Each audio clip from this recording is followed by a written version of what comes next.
नमस्कार दोस्तों, एक बार फिर से आपका स्वागत है हमारे यूट्यूब चैनल में।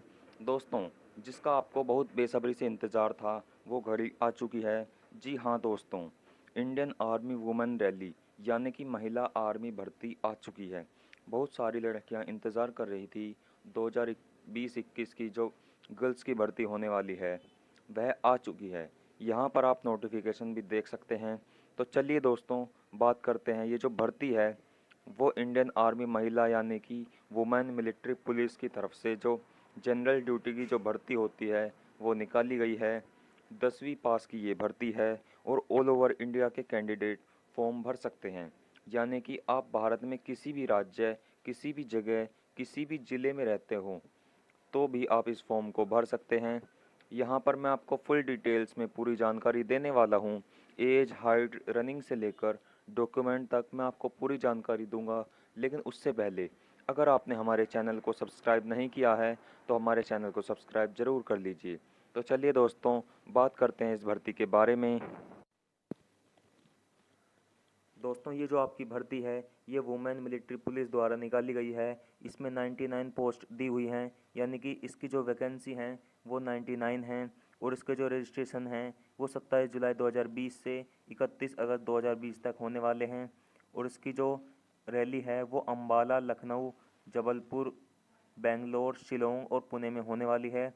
यानी कि आपकी जो भर्ती होगी, यानी कि आपकी जो भर्ती होगी, जो रैली होगी, आपकी जो रनिंग फिजिकल होगा वो आपका अम्बाला, लखनऊ, जबलपुर, बेंगलोर, शिलोंग और पुणे में होने वाला है। इसके बाद दोस्तों देख लेते हैं इसमें कैटेगरी जो है सोल्जर जनरल ड्यूटी की वैकेंसी हैं। ये जो 99 वैकेंसी हैं वुमेन मिलिट्री पुलिस द्वारा निकाली गई हैं, ये सोल्जर जनरल ड्यूटी की हैं।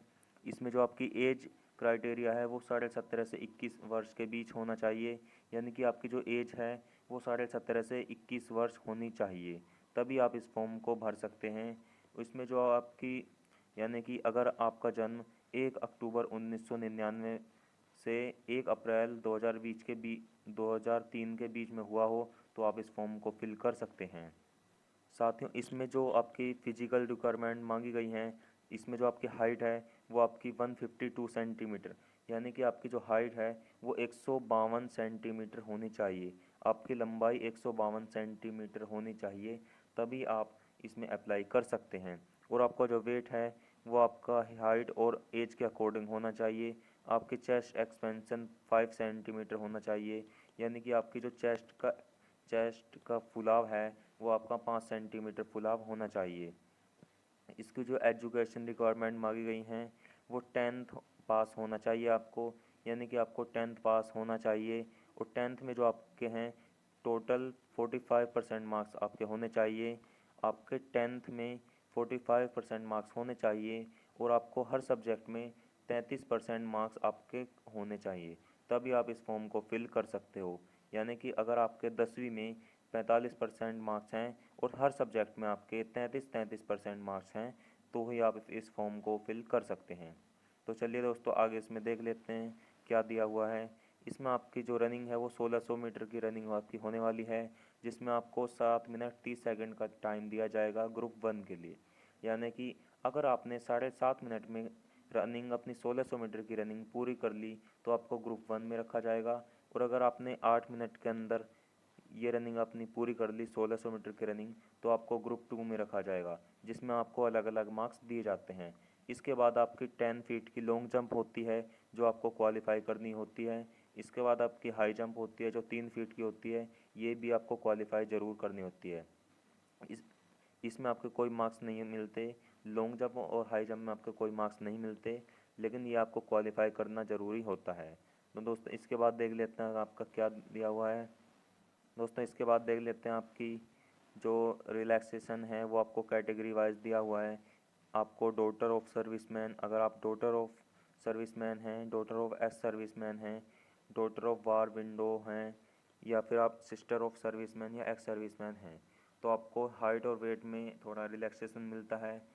यानी कि अगर आपके पिता या भाई फ़ौज में हैं, इंडियन आर्मी में पहले से ही कोई अफसर या सोल्जर हैं, तो आपको यहाँ पर रिलैक्सेशन मिलने वाला है। तो इसके बाद आप स्क्रीन पर देख सकते हैं, तो ये आप पढ़ सकते हैं, अपनी जो क्राइटेरिया आप पढ़ सकते हैं। इसके बाद चलिए दोस्तों, इसके बाद आपका मेडिकल स्टैंडर्ड चेक किया जाता है, जो आपका फुल कंप्लीट होना चाहिए। आप स्क्रीन पर पढ़ सकते हैं दोस्तों। इसके बाद आपका रिटन एग्ज़ाम होता है, जिसमें आपको बोनस मार्क्स मिलते हैं। यानी कि अगर आपके पिता या भाई फ़ौज में हैं तो आपको 20 मार्क्स मिलेंगे बोनस के।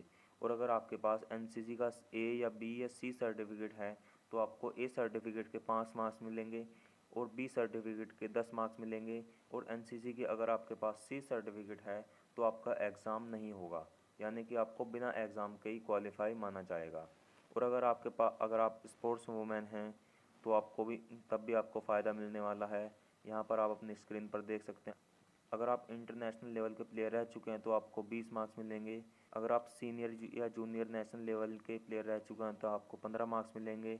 और यहाँ पर आप देख सकते हैं यूनिवर्सिटी खेलो इंडिया गेम्स के लिए आपको अलग अलग मार्क्स दिए हुए हैं, ये आप अपनी स्क्रीन पर पढ़ सकते हैं दोस्तों। इसके बाद आप देख सकते हैं मेरिट प्रिपरेशन लिखा हुआ है। इसका मतलब है आपको जो 6 जगहों पर बुलाया जाएगा रैली के लिए, उसमें आपको मेरिट के अकॉर्डिंग बुलाया जाएगा। आपको रैली से पहले एक मेरिट देखने को मिलेगी। अगर आपका उसमें नाम होगा तो ही आपको रैली में बुलाया जाएगा, तो ही आपका एडमिट कार्ड आएगा, अन्यथा आपका एडमिट कार्ड नहीं आएगा। साथियों, इसके बाद बात कर लेते हैं आपके डॉक्यूमेंट्स की, कि इसमें आपको डॉक्यूमेंट्स क्या चाहिए। सबसे पहले तो आपके पास एडमिट कार्ड होना चाहिए, जो आपके भर्ती से कुछ दिन पहले ही आपके मेल पर पहुंच जाएगा, जिसका आप प्रिंट निकलवा कर आप रख सकते हैं, अपने पास ले जा सकते हैं। आप वहां पर भर्ती में के समय आप ले जा सकते हैं। इसके बाद आपके फ़ोटोग्राफ्स, एजुकेशन सर्टिफिकेट, यानी कि आपके पास 10th का ओरिजिनल सर्टिफिकेट होना चाहिए।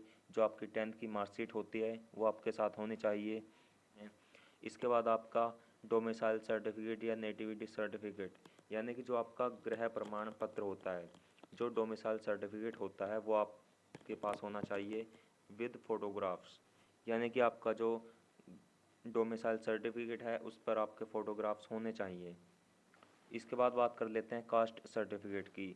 अगर आपके पास जाति प्रमाण पत्र है तो आप उसे ले जा सकते हैं, और अगर आपके पास नहीं है तो आप बनवा लीजिए, क्योंकि वहाँ पर आपको इसकी ज़रूरत पड़ने वाली है।